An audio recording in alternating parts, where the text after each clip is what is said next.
संसद में प्रमोशन में आरक्षण बिल पर बहस चल रही है। सोमवार को इस बिल के पास होने की उम्मीद है। इस बीच 50 से ज्यादा सांसदों ने प्रधानमंत्री को शिकायत की है कि देश के सबसे बड़े मेडिकल संस्थान एम्स में आरक्षण नीति का खुला उल्लंघन किया जा रहा है। उधर आरटीआई के जरिए हासिल किए गए आंकड़े बताते हैं कि देश के बड़े बड़े शिक्षा संस्थानों में शीर्ष पदों में अब तक कोई एससी या एसटी वर्ग का व्यक्ति नहीं पहुंच पाया। एक खास रिपोर्ट।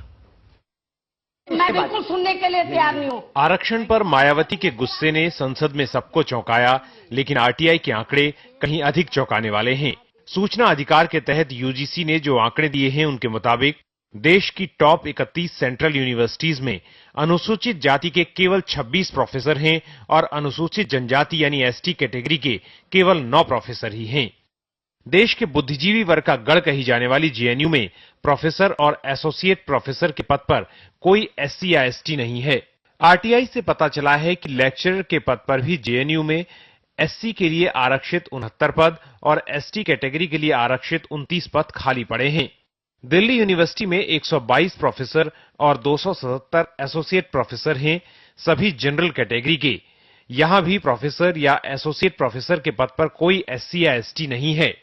इसके अलावा एससी कैटेगरी में लेक्चरर के 64 और एसटी कैटेगरी में 31 पद दिल्ली यूनिवर्सिटी में खाली पड़े हैं।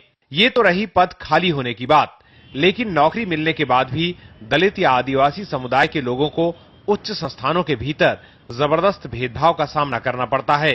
बीएचयू में अंग्रेजी पढ़ाने वाली 30 साल की इंदु चौधरी जब 2007 में नौकरी ज्वाइन करने इंस्टीट्यूट में आई तो उन्हें हॉस्टल में जगह देने से मना कर दिया गया। उन्होंने कहा, you belong to schedule caste category, how can you stay in faculty guest house.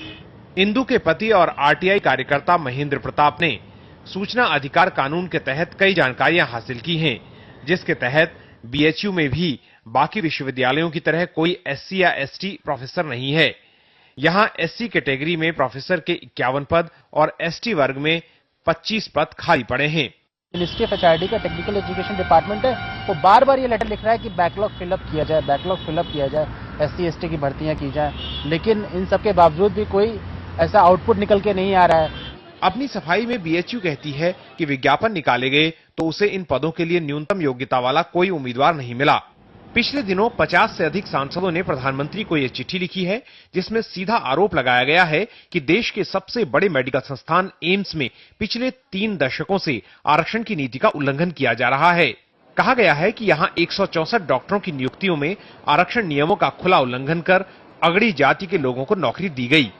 सरकार को जब मैं राज्यसभा में था तो उस समय भी राज्यसभा में सवाल उठाया कि उन्होंने मेमोरेंडम दिया प्राइम मिनिस्टर को, और ये मैं समझता हूं गुलाम नबी आजाद को भी लिखा हमने, मेमोरेंडम दिया 2009 में, 2010 में, और अंतिम ये प्राइम मिनिस्टर को हमने दिया है। बात नौकरियों तक सीमित नहीं है। देश के सबसे बड़े 2 मेडिकल संस्थान भेदभाव के लिए आरोपों के घेरे में हैं। एम्स और सफदरजंग अस्पताल से जुड़ा वर्धमान महावीर मेडिकल कॉलेज, जहां एम्स में रिजर्व कैटेगरी के 2 छात्रों बालमुकुंद भारती और अनिल मीणा की आत्महत्या ने बड़े सवाल खड़े किए। वहीं वीएमएमसी पर आरोप है कि एससी एसटी छात्रों को जानबूझकर यहां कई साल तक फेल किया जाता रहा। कोई जनरल कैटेगरी के बच्चे को कभी ऐसा नहीं फेस करना पड़ा, तो फिर हमने दिल्ली हाई कोर्ट में केस फाइल किया, तो दिल्ली हाई कोर्ट ने अपने सुपरविजन में उस एग्जाम को आर्मी मेडिकल कॉलेज में करवाया, एसीएमएस में। तो सरप्राइजिंगली जब 25 बच्चे उसमें बैठे थे, सारे के सारे कैटेगरी से बिलोंग करते थे, और उसमें से सारे के सारे पास हो गए। इस मामले में जांच के लिए बनी मुंगेकर कमेटी ने भी कहा है कि दलित छात्रों को वीएमएमसी में जानबूझकर फेल किया गया और कॉलेज प्रशासन की इसमें मिलीभगत रही है। एम्स और वर्धमान मेडिकल कॉलेज के अधिकारियों ने इन आरोपों से इनकार किया, लेकिन कैमरे पर बात नहीं की। उधर सरकार मानती है कि संस्थानों में भेदभाव वाली सोच एक हकीकत है। हम मानते हैं कि ये दुर्भाग्यपूर्ण घटनाएं हैं, लेकिन शिक्षा में समानता लाना सरकार की जिम्मेदारी है।